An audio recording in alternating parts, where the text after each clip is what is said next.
Bwana Yesu asifiwe. Karibu katika ibada ya asubuhi ya Anza Siku na Bwana inayokuja kwako na Pastor Miamba, na leo ni siku njema, ni Jumatatu ambayo tunaenda kujiweka wakfu kwa Bwana. Tunaenda kuikabidhi wiki yetu njema kwa Mungu wa kweli, Mungu anayejibu, Mungu anayelinda, Mungu mwenye nguvu, Mungu mwenye uweza na mamlaka yote. Kwa hiyo tunapoenda kujiweka wakfu kwa Bwana, tunajiweka wakfu kwenye mamlaka ya juu kuliko mamlaka zote. Tunamwambia Mungu, tunapojiweka wakfu kwako, wewe ukadhihirike kwetu. Nini maana yake? Ni mamlaka ya juu kuliko mamlaka zote. Sasa jambo ambalo nimelisikia, ambalo nimejaribu kulitafsiri kwa vile ambavyo Roho Bwana amenisaidia wakati Mungu ananifundisha kwa habari ya nini anaenda kufanya wiki hii, nikawa nasikia ndani yangu Bwana anasema nitaenda kuweka harufu nzuri kwa watu wangu. Harufu nzuri kwa watu wangu. Sasa hiyo kitu ikawa inanisumbua sana. Najiuliza, Mungu, unaposema unaenda kuweka harufu nzuri kwa watu wako, maana yake ni nini? Lakini nikajaribu kuangalia harufu nzuri kwenye Biblia inaonekana mahali gani. Tunaona Mungu tu anasema ya kwamba ile sadaka njema unayoipeleka mbele zake ni harufu njema, ni harufu njema ya manukato katika kiti cha enzi. Okay, sasa kama ni harufu njema, vipi harufu hii inaonekana vipi kwa watu wake?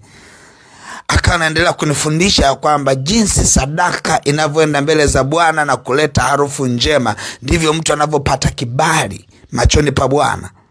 Kwa hiyo ile harufu njema ndio inaleta kibali kwa mtu. Mtu anapata kibali pale ambapo sadaka yake imekuwa ni njema na imeleta harufu njema mbele za Bwana.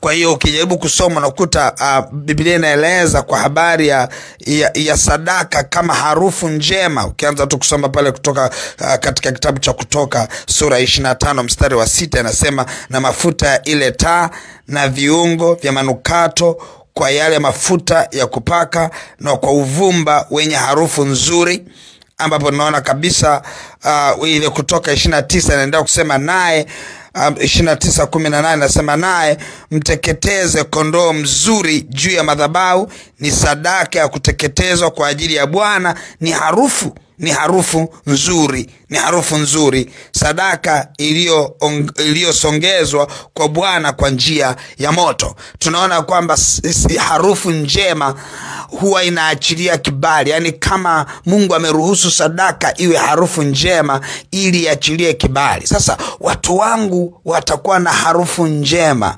watakuwa na harufu nzuri. Nini maana yake? Utakapoingia ofisini kwako utapata kibali. Utakapoingia kazini kwako utapata kibali.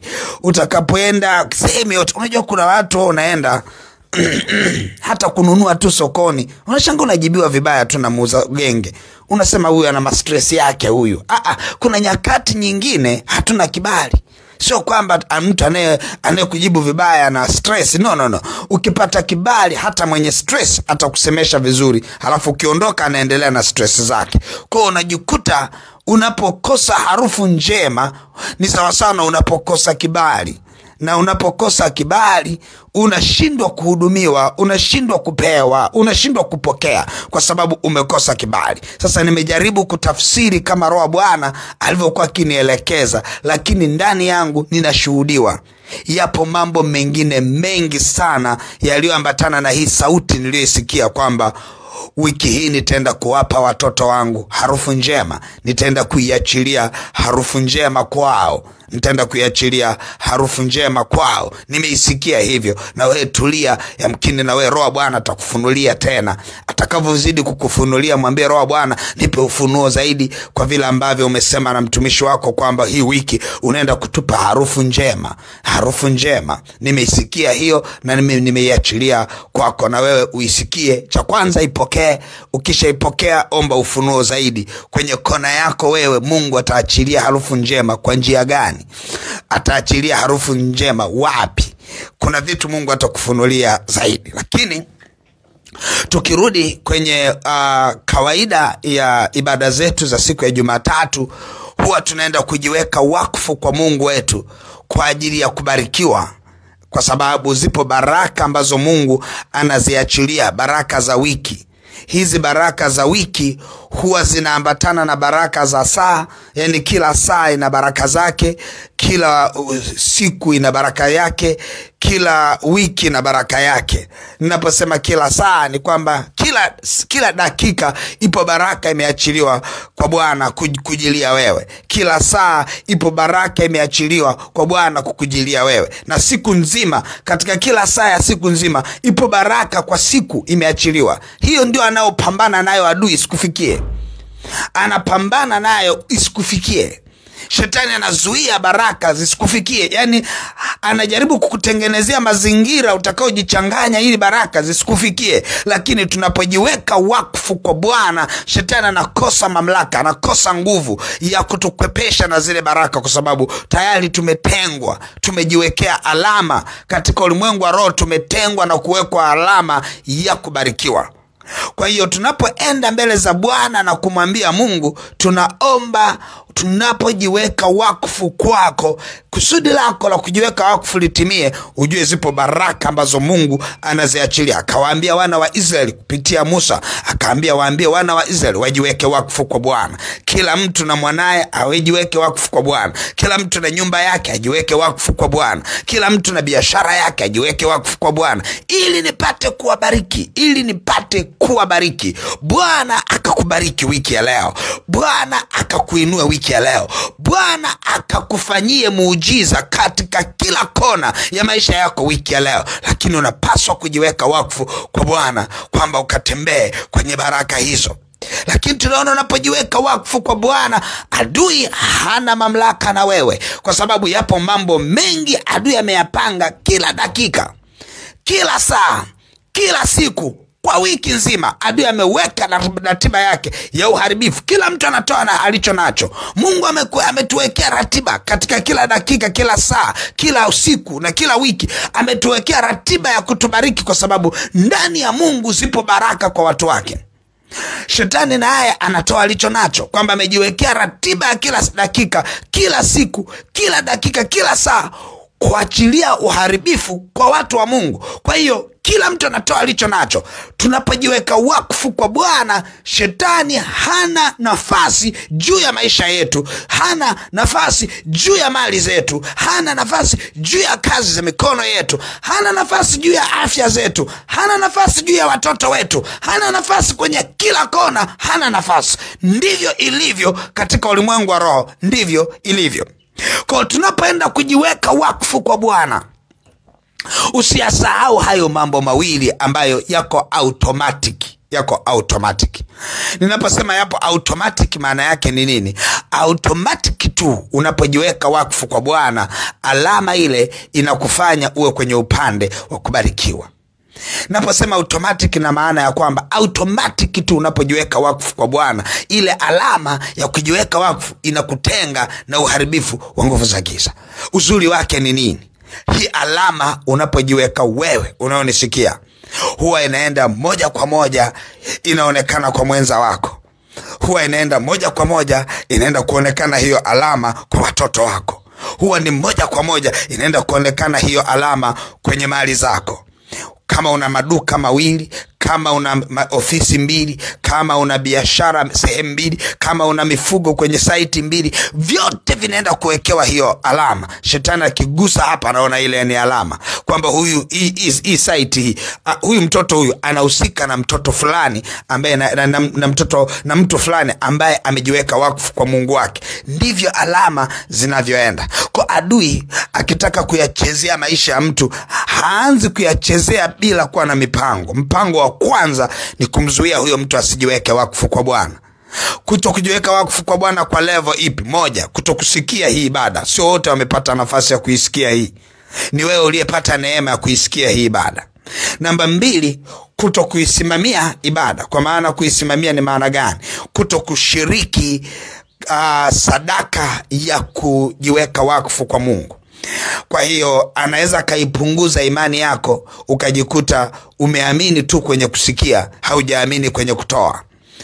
Au akiona umepambana kutoa, anacheza na kiwango ambacho kitakuletea shida. Anakuletea shida kwenye kiwango chako, kwenye ubora wa sadaka yako, kama tunavyoona alivyoleta ujanja akamdanganya pale Kaini, akajikuta tu Kaini amechagua kupeleka kilicho dhaifu wakati anacho kilicho bora. Kwa hiyo Mungu anajua amekupa nini, na anajua unachokitoa umebakiza nini, kwa sababu vyote amekupa yeye. Anajua unachokitoa umebakiza nini, anajua ungeamua kutoa kilicho bora ungetoa kiasi gani. Kwa hivi ni vitu ambavyo shetani anacheza navyo kwenye mindset ya mtu, anacheza navyo kwenye ufahamu wa mtu, ili kumpambanisha tu na Mungu wake, ili ajikute tu hayupo kwenye mlengo wa kubarikiwa. Kwa hiyo ni lazima unapoenda mbele za Bwana, wewe ambaye uko rohoni unanielewa, wewe ambaye uko rohoni unanielewa. Na kuna story za watu wa rohoni, lakini kuna story ambazo zikiwakuta watu ambao hawapo rohoni ni ngumu kuelewa. Lakini hii ninayokuambia ni kitu ambacho mtu aliye rohoni anaelewa, kisawa sawa na maandiko anaelewa, kwa sababu Biblia imeeleza dhahiri kabisa juu ya kutoa sadaka iliyo bora. Imeelezewa sadaka ya Habili kwamba ilikuwa ni sadaka bora, ikaleta ukumbusho kwenye kiti cha enzi na ikampa kibali. Kwa ilianza kupokelewa sadaka yake, ndio akaja kupokelewa aliyetoa. Kwa sadaka ni lango, inatanguliwa kwanza kufunguliwa mlango, halafu anafuata aliyeishikilia hiyo sadaka. Kwa unakuta Habili alizuiliwa, hakupata kibali, halafu Mungu akamuuliza akasema, una hasira gani na ndugu yako? Je, nafasi ya kutoa kilicho bora haikuwa mbele yenu nyinyi nyote? Lakini ulikuwa na uchaguzi wa kutoa kilicho bora, ukachagua kutoa kilicho dhaifu. Akasema usiwe na hasira, kwa sababu hiyo nafasi hakupewa Habili kwa upendeleo. Ilikuwa ni nafasi iliyowekwa kwa kila mmoja wenu mbele yake. Kwa hiyo wewe Habili alipochagua kilicho bora, wewe ulichagua kilicho dhaifu. Kwa hiyo umepokea sawasawa na ulichokitoa. Kwa hiyo sadaka ya Kaini ilikataliwa, akaja kukataliwa na yeye Kaini, kiasi cha kwamba aliomba na yeye awekewe alama, kwa sababu angeuawa.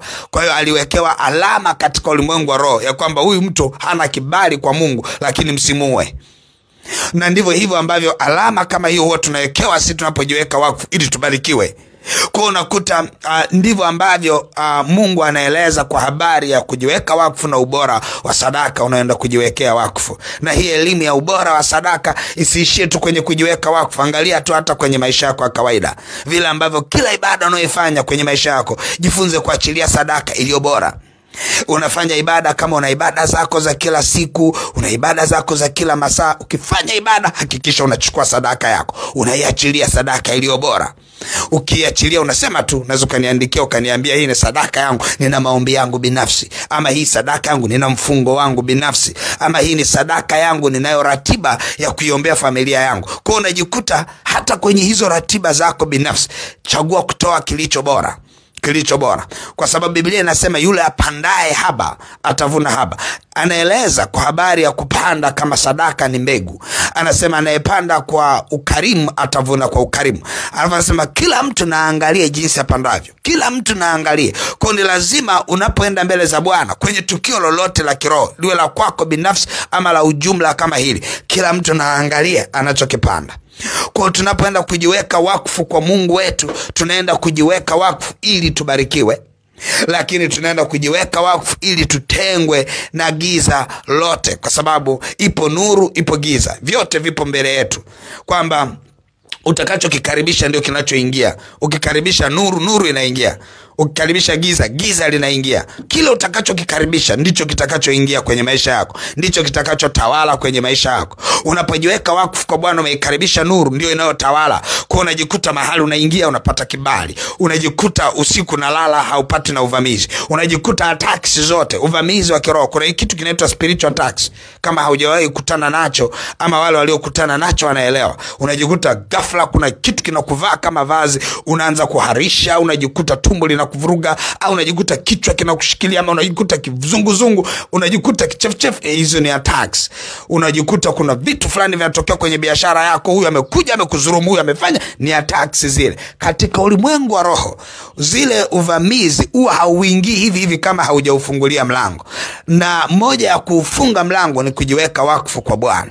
Kwa unapoenda kujiweka wakfu kwa Mungu wetu, umemwambia Mungu, ulinzi wangu, ulinzi wa watoto wangu, ulinzi wa ndugu wa familia yangu na ndugu zangu, ninapoenda kujiweka wakfu kwako, nimeamua uwe wewe ndio mlinzi, kwamba sina Mungu mwingine, sina Mungu mwingine. Na ninachokifanya hiki, wala upande wa pili na wao wana sadaka zao, wanaenda kwa vilinge vyao huko vya kichawi, wanaziweka wakfu ibada wiki zao, wakitaka nguvu za giza ndio ziwasaidie, lakini ndani yake kuna dhoruba kubwa sana. Lakini kwetu sisi Mungu wetu ni tumaini la ajabu sana, kwamba tunapoweka tumaini kwake, hakuna meza ya adui itakayokaa mbele yako ikabaki imekaa na kutimilika.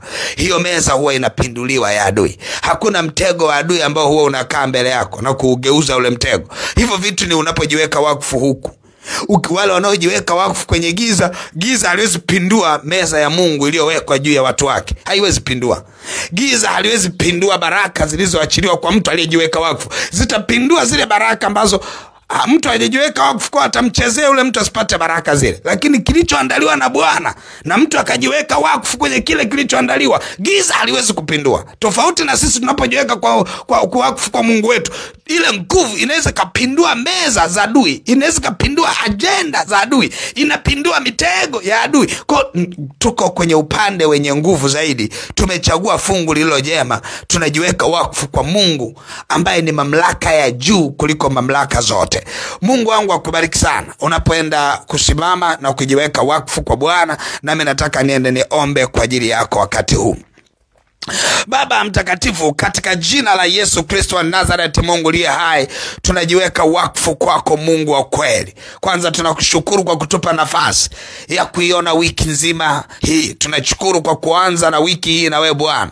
Tunaomba nuru yako ikatufunike tunapojiweka wakfu kwako, Mungu liye hai. Tunakushukuru kwa maana unaenda kutusaidia kuyaona mema yote uliyokusudia ndani ya wiki hii. Mungu liye hai, unatutenga na giza lote katika wiki hii. Unatutenga na uharibifu wote katika wiki hii. Unatutenga na giza ambalo adui ameliweka. Unatutenga na uharibifu ambao adui ameweka. Unatupa nuru, tena nuru ya ajabu. Lihimidiwe jina lako Mfalme, usiyetutoa katika mawindo ya adui. Litukuzwe jina lako Jehova, usiyeruhusu adui aguse mguu wetu. Umezilinda hatua zetu, unaenda kuzithibitisha hatua zetu katika wiki hii. Mungu liye hai, umesema nami ya kwamba wiki hii unaenda kuachilia harufu nzuri. Mungu liye hai, naomba kwa kadri ambavyo umesemesha maisha yangu, umenisemesha mimi, unawasemesha na watoto wako, ya kwamba wiki hii ni wiki ya harufu njema. Baba, ninaomba harufu njema ikadhihirike kwa mtoto wako huyu. Kwa vile ambavyo Mungu unaenda kujifunua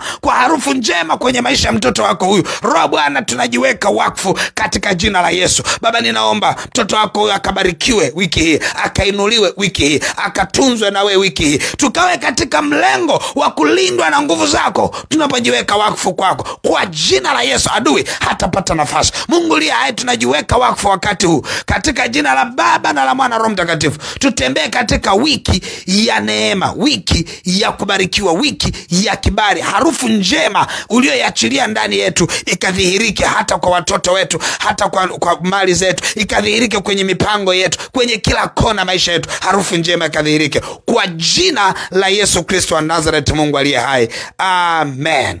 Roho Mtakatifu, asante kwa maana ulinzi wetu uko mikononi mwako na baraka zinaenda kutembea kwenye kila kona. Asante kwa maana kila ajali hazitapata nafasi. Asante kwa maana kila mpango wa giza hautapata nafasi katika jina la Yesu Kristo wa Nazareth. Amen. Mungu wangu akubariki sana. Basi utashika sadaka yako njema ya kujiweka wakfu kwa Bwana, utaiachilia kwenye ile lipa namba ya M-Pesa ambayo ni 577876 au namba za mawasiliano 0713842123 au 0744982517. Mungu wangu akubariki na uwe na wakati mwema. Amen.